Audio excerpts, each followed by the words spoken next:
రాజకీయాల్లో అత్యంత సీనియర్ నాయకులలో ఒకరు. విద్యార్థి దశలో క్రికెటర్గా, అడ్వకేట్గా, 5 సార్లు ఎమ్మెల్యేగా, కీలక మంత్రిగా ఆయనది సక్సెస్ఫుల్ పాత్ర. తండ్రి రాజకీయ వారసత్వాన్ని పుణికిపుచ్చుకొని క్లిష్ట పరిస్థితులను చక్కదిద్దే ట్రబుల్ షూటర్గా, ప్రజలతో మమేకమయ్యే ప్రజానాయకుడిగా గుర్తింపు ఆయన సొంతం. విపక్షాల విమర్శలను తిప్పికొట్టడంలో ఆయనకు ఆయనే సాటి. హైదరాబాద్ను ప్రపంచ స్థాయి ఏఐ రాజధానిగా, ల్యాబొరేటరీ ఆఫ్ ది ఫ్యూచర్గా తీర్చిదిద్దే లక్ష్యంతో పనిచేస్తూ అందరివాడిగా పేరు తెచ్చుకుంటున్నారు.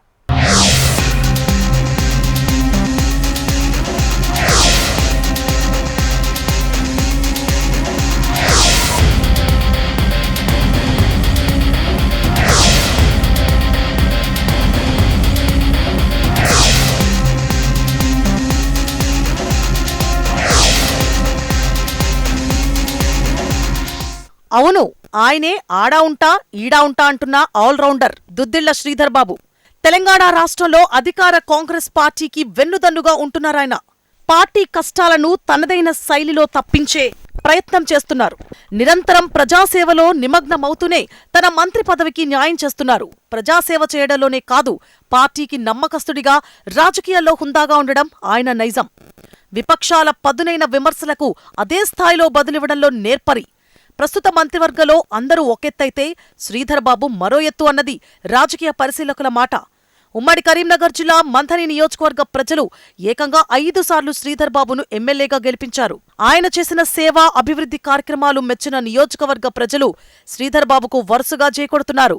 అధికారంలో ఉన్నా, విపక్షంలో ఉన్నా, గెలిచినా ఓడినా ప్రజాసేవే తన ఊపిరిగా ముందుకు వెళుతున్నారు.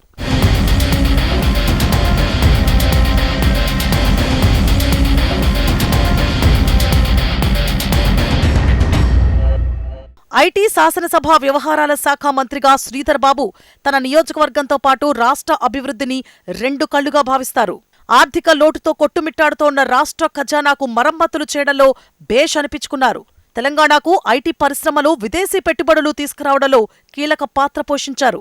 యువతకు ఉద్యోగాలు, నిరుద్యోగులకు స్కిల్స్ పెంపొందించేందుకు skill university, pharma city, fourth city, sports university, bio Asia సదస్సు, దావోస్ పెట్టుబడులు, గ్లోబల్ సమ్మిట్, ఏఐ ఇలా అనేక విప్లవాత్మక మార్పులు తీసుకురావడంలో శ్రీధర్ బాబు అనితర సాధ్యుడు అనిపించుకున్నారు.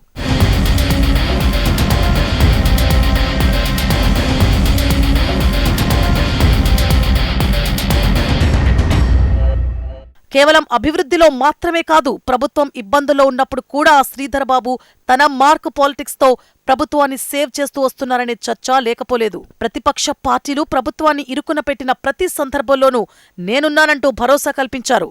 ఇలా శాసనసభలో కావచ్చు, బయట కావచ్చు, తగ్గేదేలే అంటూ ధీటుగా జవాబిస్తూ పార్టీని, ప్రభుత్వాన్ని కాపాడుతూ వస్తున్నారు. ఇక పార్టీలో సైతం కీ రోల్ ప్లే చేస్తున్నారు. మాజీ మంత్రి జీవన్ రెడ్డి అసంతృప్తిగా ఉన్నప్పుడు, మంత్రులు అడ్లూరి లక్ష్మణ్పై పొన్నం ప్రభాకర్ నోరు జారినప్పుడు, మందుల సామెల్ బ్రాహ్మణుల విషయంలో కామెంట్స్ చేసినప్పుడు ఇలా అనేక సందర్భాల్లో కాంగ్రెస్ పార్టీకి అపర చాణక్యుడిగా వ్యవహరించారు. సమస్య ఏదైనా చిటికెలో సాల్వ్ చేయడంలో సిద్ధాస్తుడు శ్రీధర్ బాబు. ఢిల్లీ స్థాయిలో తనకున్న పలుకుబడి, పరిచయాలతో కేంద్ర, రాష్ట్ర ప్రభుత్వాలకు మధ్య సమస్యలను సైతం పరిష్కరించడంలో అందవేసిన చెయ్యి శ్రీధర్ బాబుది.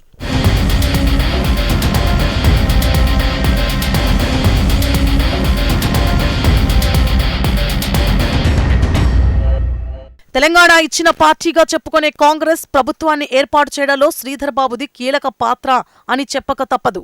గత అసెంబ్లీ ఎన్నికల ముందు 2023 ఆగస్టులో కాంగ్రెస్ మేనిఫెస్టో కమిటీ చైర్మన్ గా తన రాజకీయ చతురతను ప్రదర్శించారనడంలో ఏమాత్రం అతిశయోక్తి లేదు.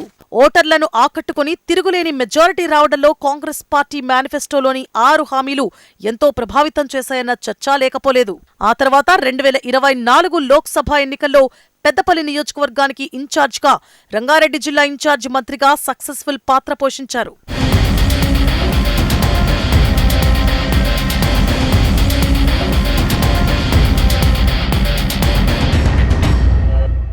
తెలంగాణ రాష్ట్ర ఐటీ పరిశ్రమల శాఖ మంత్రిగా దుద్దిళ్ల శ్రీధర్ బాబుకు అరుదైన గౌరవం దక్కింది. అనలిటిక్స్ ఇండియా మ్యాగజైన్ ప్రకటించిన India's 100 most influential people in AI 2025 జాబితాలో ఆయనకు చోటు లభించింది. తమ సమర్థవంతమైన నాయకత్వం, నూతన ఆవిష్కరణలకు ప్రోత్సాహమిస్తూ భారత్ను ఏఐ రంగంలో అగ్రగామిగా తీర్చిదిద్దేందుకు కృషి చేస్తోన్న వ్యక్తులలో చోటు కల్పించడం గొప్ప విషయం. అంతేగాక బాధ్యతాయుతమైన ఏఐ అమలు కోసం సమగ్ర ఏఐ ఆధారిత Telangana strategy and road map రూపొందించడంలో కీలకంగా వ్యవహరించారు. గుడ్ గవర్నెన్స్, నూతన ఆవిష్కరణలు, సురక్షితమైన డేటా షేరింగ్ను ప్రోత్సహించేలా దేశంలోనే తొలిసారిగా ఏఐ ఆధారిత తెలంగాణ డేటా ఎక్స్చేంజ్ను ప్రారంభించేందుకు చొరవ చూపారు. గ్లోబల్ ఏఐ సమ్మిట్ నిర్వహణలోనూ కీలకంగా వ్యవహరించారు. R&D, నూతన ఆవిష్కరణలు, అత్యంత నైపుణ్యమున్న మానవ వనరులను తయారు చేయాలనే సంకల్పంతో ఏర్పాటు కానున్న ఏఐ యూనివర్సిటీ విషయంలోనూ ప్రముఖ పాత్ర పోషించారు.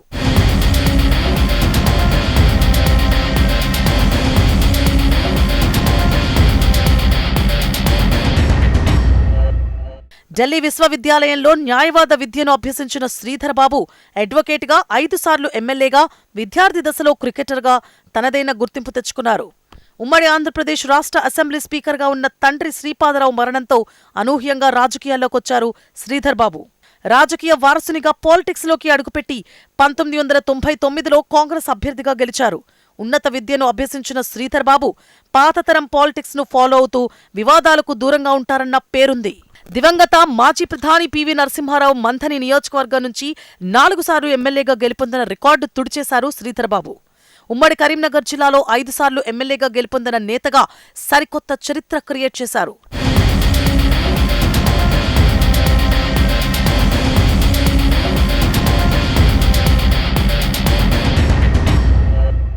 రాజకీయాలంటేనే మురికి కూపమని అందరూ భావిస్తారు. అలాంటి మురికి కూపంలో మురికి అంటకుండా ముందుకెడుతున్నారు శ్రీధర్బాబు. రాజకీయాల్లో ఓపిక, నీతి, నిజాయితీ, నిబద్ధత ఉంటే దుద్దిళ్ల శ్రీధర్బాబులా ఎదగొచ్చని అంటున్నారు రాజకీయ విశ్లేషకులు.